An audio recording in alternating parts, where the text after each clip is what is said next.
Jeyan is part of me. I love her. We are just kind of a unit together moving through life. It sounds pretty typical, but I can't live without her. You know. It's really funny because our first date was kind of a double date, and I guess halfway through he had thought that I just didn't like him very much, and so he was starting to think of some excuses that he could give me to politely leave and just kind of end it, and I was having a great time, so I have no idea what he was talking about. I totally thought she had zero interest in me whatsoever. I thought she was just being polite. So we went through the date, and I'm like thinking in my head, how do I get out of this? How do I save myself from this, possible rejection? We ended up, we had dinner, and then the two of us, were kind of walking, and we ended up just talking and talking and talking and talking, and it soon became apparent that, this was somebody that I could talk to forever and who is my best friend. Slowly started realizing, wow, you're really cool. I like you, and I like to think that she had the same with me. She tells me she does, but I think she's lying. My name is Leila Danesh, and I am 31 years old. My name is Jeyan Danesh. I live here in Riverside with my wife, Leila. My mother is from Germany, and my father is from Iran. I'm of Hispanic, specifically Mexican background. My mom is from Mexico, and then my dad is also from Iran, so I have a Middle Eastern background as well. I studied political science during my undergrad at UCLA. Then I was there again at UCLA for law school, and now I'm just starting a new job as an attorney. I'm one of the deputy county counsels here in Riverside. I'm a high school assistant principal. I've got a degree in chemistry and biochemistry from a local university here in San Bernardino. From there, I went on to get a master's degree in teaching credential. Went back and got a second master's degree. And that's how I landed my administration position within a school district. The spouse's duty to each other is to fill in the gaps, to we each bring something to the marriage, but the other person kind of fills in the areas that we might need to work on some more. I guess To support and complement. Yeah. Yeah. At least my viewpoint is to support and complement. I used to be extremely, to myself and very, very secluded. She's pulled me out. Definitely made me more sociable. Jeyan's made me more responsible, and I don't know if that's a good thing. No, it is. I mean, I think it's a good balance because he likes trying new things, but he's also very practical and very pragmatic, and he's all about making sure that everyone is safe and everyone's going to be okay. So he's all about planning ahead and thinking through things. I'm kind of like, oh, let's just figure it out as we go along, and so I think it's a good balance. We were Baha'is, and we really wanted to kind of come together and unite our families and be with each other and figure out ways that we can serve humanity together. Finding someone who's got that same kind of life goal as you, and you get along with, and who makes you laugh, and who you are attracted to, and he's like the cutest guy ever, so so I was like, what am I waiting for? This is it. This is what you look for. I think the first thing we realized when we were talking about getting married was how interesting our wedding was going to be, because it was going to basically be combining 4 different cultures, American traditions, Persian, German, and Mexican.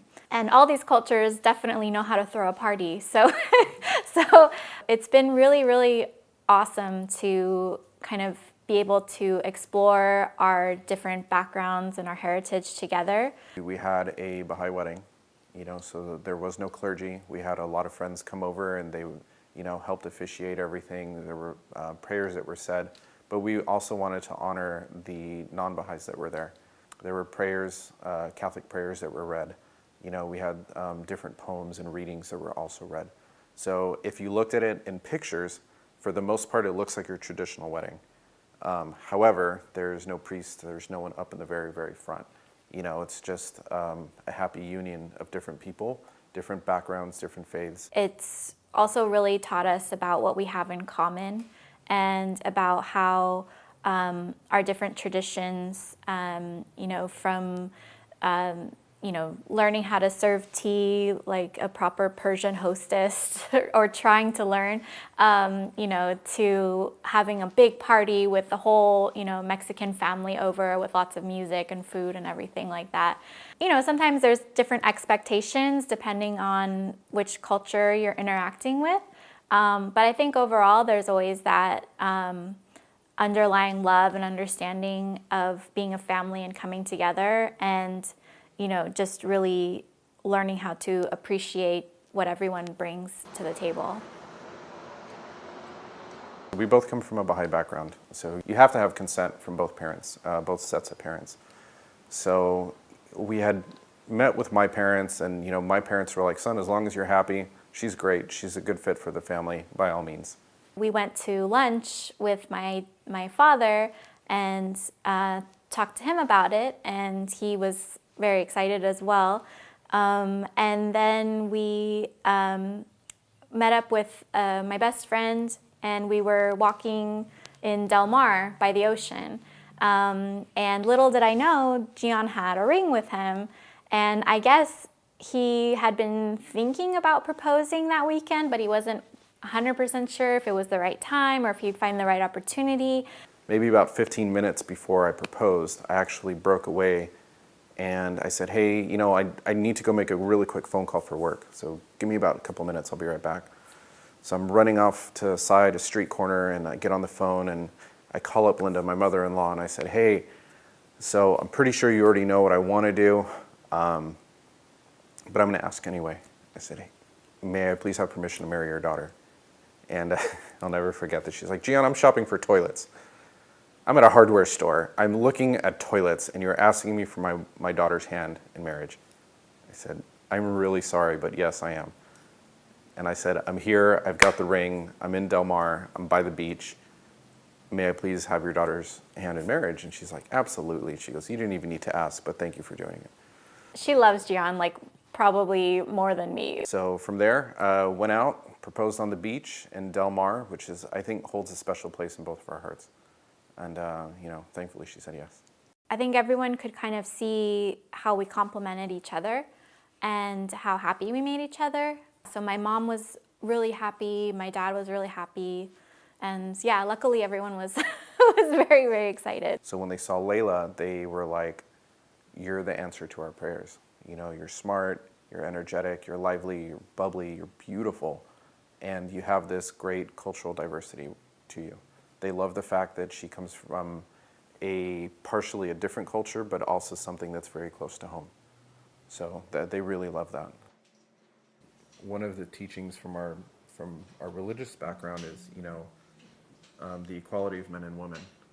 So I look at her not as, "You're my wife, you need to make me dinner," or it's, you know, your duty to clean the house, you know, or that you should be subservient to me. I look at her as an equal.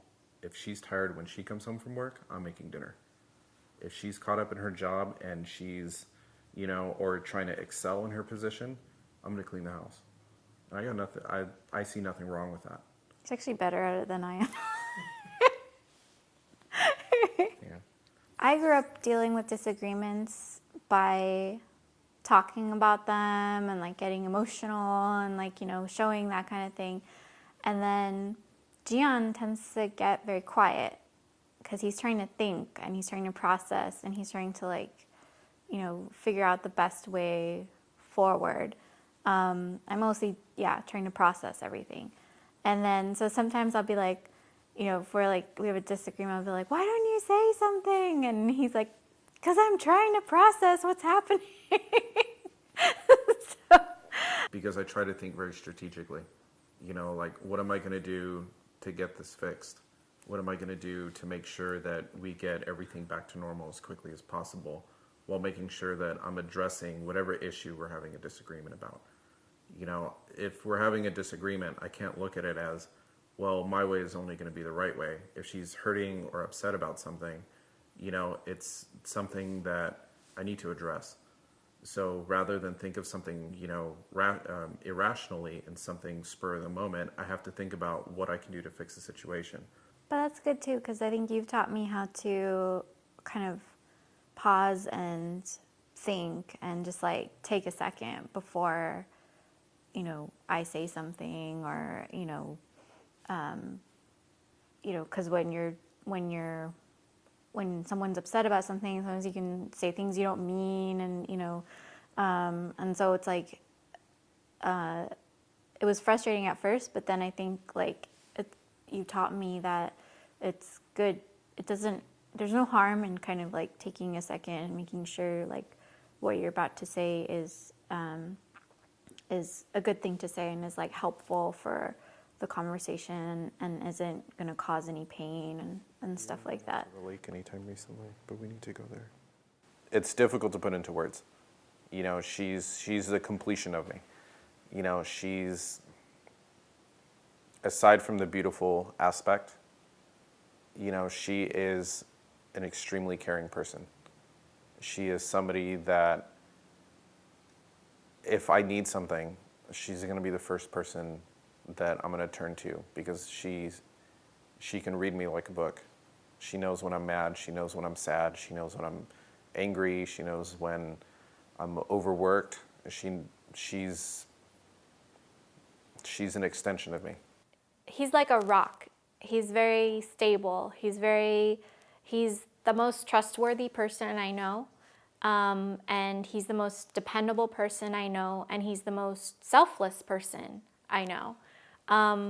Actually, his selflessness is probably what struck me the most when we were first dating, and has thankfully stuck around and just become more and more apparent each day. He really, almost to a fault, puts others before himself. And I only say that because sometimes he's, always thinking about others and, trying to figure out how to help his parents or his coworkers or his family or me, that he forgets to even take care of himself. A lot of people think that Jeyan is very serious, and they think that he's all about business and procedures and safety and and all this stuff. But then he has this really goofy side that I get to see and a couple other people get to see sometimes, and we just laugh. Like, he makes me laugh so much, and so that's, I think, one of the best things. It's like we're on this like journey of life together, and life is crazy, but if you can laugh together, I think that's a big help. The fact that she does inspire me to try different things and to be more compassionate and to think outside the box. That's one of the things that, she does very, very well. And going back to filling in the gaps, that's one of the things that she encourages me to do. And she doesn't encourage me like, Jeyan, you should really go out and try this. She is more just, she shows me with her actions. As any great leader, she doesn't tell me to do anything. She inspires me to do it. So that's one of the things I really, really love. On top of just, just being my best friend.